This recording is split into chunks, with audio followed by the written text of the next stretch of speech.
Primera epístola a los tesalonicenses. ¿Cuál es el trasfondo histórico del libro? Esta carta, dirigida a la iglesia de Tesalónica, la cual fue organizada en el segundo viaje misionero de Pablo, fue la primera de las epístolas de Pablo. Fue escrita desde Corintios en el año 51 después de Cristo. Pablo estaba satisfecho con la vitalidad de la iglesia, la cual está formada por convertidos de diferentes orígenes. Pero él pensaba que era necesario corregir ciertos errores en sus pensamientos, particularmente con respecto a la segunda venida de Cristo. Tanto la primera como la segunda carta a los tesalonicenses explican la doctrina de la segunda venida de Cristo. La iglesia de Tesalónica estaba formada por judíos y gentiles. Esta epístola tiene el género literario de epistolario, como se conoce comúnmente, valga la redundancia. Las palabras claves en el libro son el Evangelio, fe, amor, esperanza, Señor Jesucristo, Espíritu Santo, aflicción. La ocasión fue el regreso de Timoteo hasta Corinto, en donde estaban Pablo y Silas. Timoteo había sido enviado a Tesalónica para ver cómo les iba a los nuevos creyentes.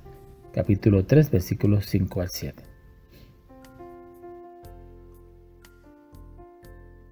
El apóstol Pablo se identificó a sí mismo dos veces como el autor de esta carta. Capítulo 1, versículo 1 y capítulo 2, versículo 18.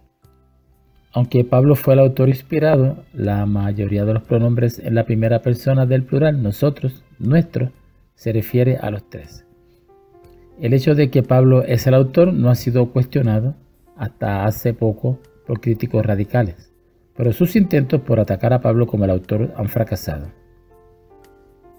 Las afirmaciones directas que afirman que Pablo es el autor la encontramos en el capítulo 1, versículo 1, y en el 2.18 que ya lo mencionamos. La correlación perfecta de la carta con los viajes de Pablo, que encontramos en Hechos capítulo 16 al 18, la multitud de detalles íntimos con respecto a Pablo, y la confirmación de verificaciones históricas múltiples, comenzando con el canon de Marción en el año 140 después de Cristo.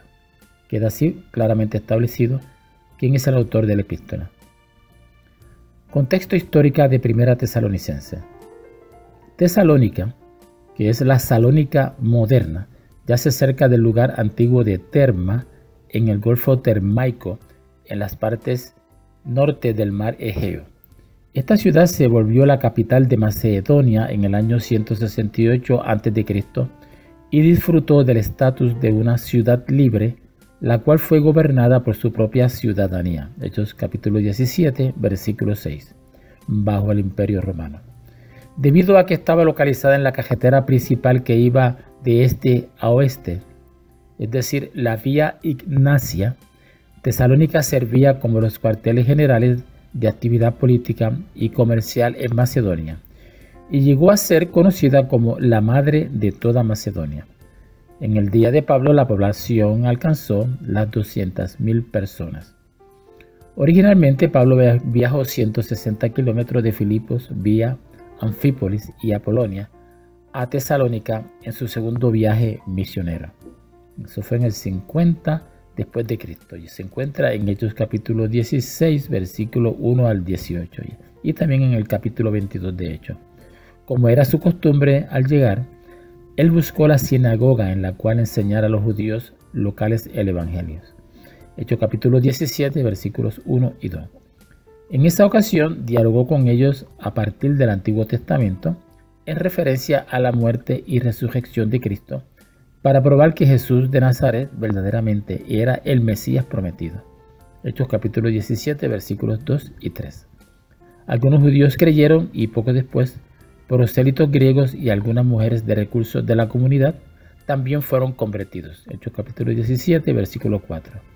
Entre estos nuevos creyentes se menciona a Jasón, Hechos 17:5, a Gallo, Hechos 19:29, Aristarco, Hechos 24. Debido a su ministerio eficaz, los judíos causaron que el equipo de Pablo fuera arrojado de la ciudad. Hechos 17, del 5 al 9. Y entonces se fueron al sur a evangelizar Berea. Hechos 17, 10. Allí Pablo tuvo una experiencia similar a la de Tesalónica, con conversiones seguidas por hostilidad, y así los creyentes enviaron fuera a Pablo. Se dirigió a Atenas, mientras que Silvano y Timoteo permanecieron en Berea. Hechos 17, versículos del 11 al 14. Se volvieron a unir a Pablo en Atenas, Hechos 17, versículo 15, desde donde Timoteo más tarde fue enviado de regreso a Tesalónica. Capítulo 3, versículo 2. Al parecer, Silas después viajó de Atenas a Filipo, mientras que Pablo viajó solo a Corinto. Hechos 18, 1. Sin duda alguna, Pablo tuvo razones múltiples para escribir, todas ellas viniendo de su preocupación suprema por el rebaño del cual él había sido separado. Algunos de los propósitos de Pablo claramente incluyeron alentar a la iglesia, responder a acusaciones falsas, consolar al rebaño perseguido, expresar su gozo, entre otras. Fórmula de revelación en 1 Tesalonicenses. Esto significa que los tesalonicenses ya saben lo que necesitan saber, pero Pablo siente la necesidad de recordarles, capítulo 1, versículo 5, bien sabéis cómo nos portamos entre vosotros. Capítulo 2, versículo 1, vosotros mismos sabéis, hermanos, que nuestra visita a vosotros no fue en vano. Capítulo 2, versículo 5, nunca usamos de palabras lisonjeras, como sabéis. El capítulo 2, versículo 9 dice, os acordáis, hermanos. En el capítulo 2, versículo 10, vosotros sois testigos y Dios también. Y así por el estilo se usa mucho la expresión que indica el término de fórmula de revelación. La resurrección de los muertos. La resurrección viene de la palabra anastasis en griego y aparece 40 veces en el Nuevo Testamento. La Biblia especifica que son dos resurrecciones, la de los justos y la de los injustos. Lucas capítulo 14, versículo 14 dice, y serás bienaventurado porque ellos no te pueden recompensar, pero te será recompensado en la resurrección de los justos. Y en Juan capítulo 5, versículos 28 y 29, no os maravilléis de esto, porque vendrá hora cuando todos los que están en los sepulcros oirán su voz. Y los que hicieron lo bueno saldrán a resurrección de vida, mas los que hicieron lo malo a resurrección de condenación. Hechos 24:15 dice, teniendo esperanza en Dios, la cual ellos también abrigan, de que ha de haber resurrección de los muertos, así de justos como de injustos. Podríamos seguir citando algunos versículos adicionales que demuestran la realidad bíblica de las dos resurrecciones. Pero vamos entonces a Tesalonicenses, capítulo 4, versículo 14, donde dice, porque si creemos que Jesús murió y resucitó, así también traerá Dios con Jesús a los que durmieron en él. Y en el versículo 15 dice, por lo cual os decimos esto en palabra del Señor, que nosotros que vivimos, que habremos quedado hasta la venida del Señor, no precederemos a los que durmieron, porque el Señor mismo, con voz de arcángel y con trompeta de Dios, descenderá del cielo, y los muertos en Cristo resucitarán primero. Luego nosotros, los que vivimos, los que hayamos quedado, seremos arrebatados juntamente con ellos en las nubes para recibir al Señor en el aire, y así estaremos siempre con el Señor. Sobre la segunda resurrección, esta resurrección es para condenación. Los muertos de toda la historia serán levantados para ser juzgados de acuerdo a sus obras. En Apocalipsis capítulo 20, versículo 12 al 15 dice, y vi a los muertos, grandes y pequeños, de pie ante Dios, y los libros fueron abiertos, y otro libro fue abierto, el cual es el libro de la vida, y fueron juzgados los muertos por las cosas que estaban escritas en los libros, según sus obras. Y el mar entregó los muertos que había en él, y la muerte y el Hades entregaron los muertos que habían en ellos, y fueron juzgados cada uno según sus obras. Y el que no se halló inscrito en el libro de la vida fue lanzado al lago de fuego. Juan capítulo 5, versículo 29. Retos de interpretación. Primordialmente, los retos para entender esta epístola involucran las secciones que son escatológicas en naturaleza, como por ejemplo la ira venidera, que se encuentra en el capítulo 1, versículo 10 y en el 5, 9. El regreso de Cristo, capítulo 2, versículo 19, el rapto de la iglesia, capítulo 4, versículo 13 al 18, y el significado y tiempo del día del Señor, capítulo 5, versículo del 1 al 11. Temas históricos y teológicos. Se ha hecho referencia a ambas cartas a Tesalónica como las epístolas escatológicas. No obstante, a la luz de su enfoque más extensivo en la iglesia, es mejor que fueran categorizadas como las epístolas de la iglesia. 5 temas principales se encuentran entretejidos en Primera Tesalonicense. Un tema apologético con la corrección y la correlación histórica entre ellos y Primera Tesalonicense. Número 2, un tema eclesiástico con el retrato de una iglesia sana, creciente. 3, un tema pastoral con el ejemplo de actividades y actitudes de pastoreo. 4, un tema escatológico con el enfoque en acontecimientos futuros como la esperanza de la iglesia. Y 5, un tema misionero con el énfasis en la proclamación del evangelio y el establecimiento de iglesia. Vista panorámica de Segunda Tesalonicenses a manera de repaso.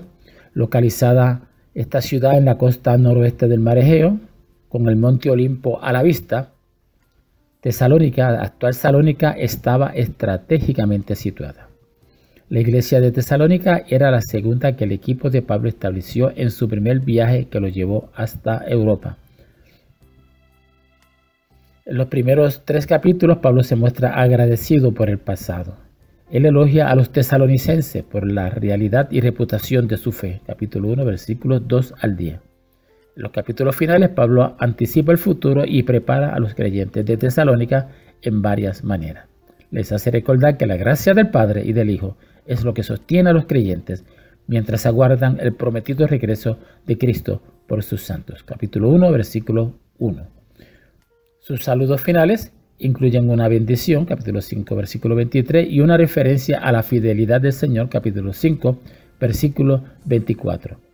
Pablo les recuerda a los tesalonicenses que la persecución que están sufriendo de sus propios conciudadanos, capítulo 2, versículo 15 y 14, los judíos que rechazaron a su Mesías, es la misma que sufrieron los profetas del Antiguo Testamento.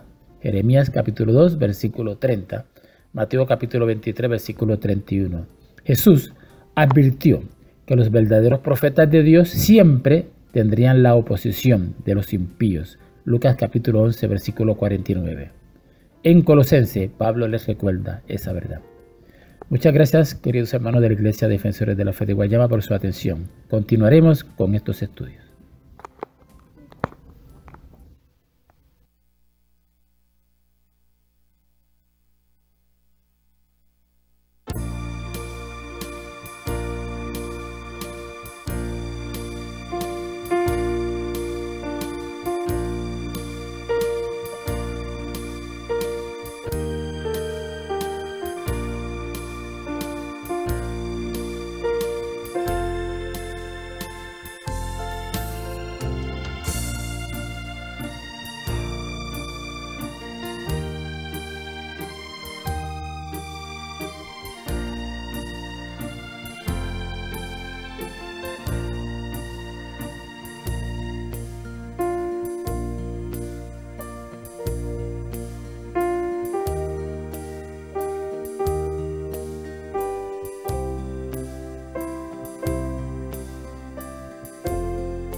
amar.